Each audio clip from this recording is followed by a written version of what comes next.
ঐতিহাসিক অনুষ্ঠানটোত উপস্থিত থকা আমাৰ সকলোৰে আদৰৰ শ্ৰদ্ধাৰ মাননীয় মুখ্যমন্ত্ৰী ডক্টৰ হিমন্ত বিশ্ব শৰ্মা ডাঙৰীয়া, মোৰ সতীৰ্থ মন্ত্ৰীসকল, চিফ ছেক্ৰেটাৰী ডাঙৰীয়া, জয়ন্ত নালেকাৰ ডাঙৰীয়া, বেংকৰ বিষয়াসকল, ইয়াত উপস্থিত থকা চৰকাৰৰ জ্যেষ্ঠ বিষয়াসকল, বিভিন্ন আমাৰ জিলাখনৰ পৰা আমাৰ এই অনুষ্ঠানটোৰ লগত সংযুক্ত হৈ থকা অসম চৰকাৰৰ বিষয়াসকল, সুধীবৃন্দ, ৰাজ্যখনৰ কৰ্মচাৰীসকলৰ কল্যাণ আৰু আৰ্থিক নিৰাপত্তা সুদৃঢ় কৰাৰ উদ্দেশ্যে অসম চৰকাৰে চলিত বৰ্ষৰ এক উল্লেখযোগ্য পদক্ষেপ গ্ৰহণ কৰিছে।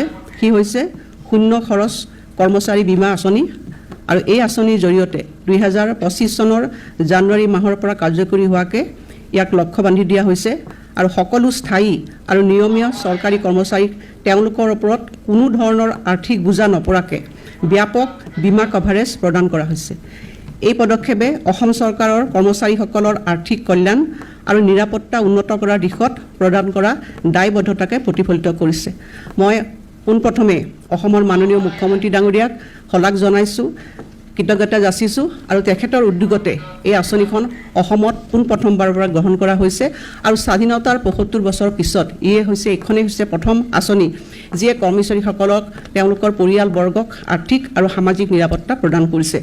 ভাৰতীয় state bank, union bank of India, Punjab national bank, axis bank আৰু ইণ্ডিয়ান বেংকৰ লেখীয়া 5টা প্ৰখ্যাত বেংকৰ সৈতে কৰা আনুষ্ঠানিক চুক্তিৰ জৰিয়তে এই আঁচনিখন কাৰ্যকৰী কৰা হৈছে। মই বেংকৰ এই অনুষ্ঠানকো ইয়াৰ লগতে মই তেওঁলোককো মোৰ কৃতজ্ঞতা জ্ঞাপন কৰিছোঁ। এই চুক্তিৰ অংশ হিচাপে বেংকত দৰমহা একাউণ্ট থকা ৰাজ্য চৰকাৰৰ সকলো কৰ্মচাৰীয়ে এই ব্যাপক বীমা কভাৰেজ পেকেজৰ সুবিধা লাভ কৰিব। এই কভাৰেজৰ ভিতৰত আছে বিমান দুৰ্ঘটনামূলক বীমা 2 কোটি টকা, ব্যক্তিগত দুৰ্ঘটনামূলক বীমা 1 কোটি টকা, স্থায়ী মুঠ অক্ষমতা কভাৰেজ 1 কোটি টকালৈ, স্থায়ী আংশিক অক্ষমতা কভাৰেজ 80 লাখ টকা পৰ্যন্ত আৰু টাৰ্ম লাইফ ইঞ্চুৰেঞ্চ 10 লাখ টকা।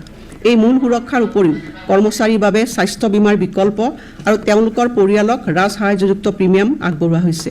এই সুবিধাসমূহ লাভ কৰিবলৈ কৰ্মচাৰীসকলে এটা সহজ এপ্লিকেশ্যনৰ সৈতে তেওঁলোকৰ সংশ্লিষ্ট শাখাত বৰ্তমানে চলি থকা ছেভিংছ একাউণ্টটো চেলাৰী পেকেজ একাউণ্টলৈ ৰূপান্তৰ কৰিব লাগিব।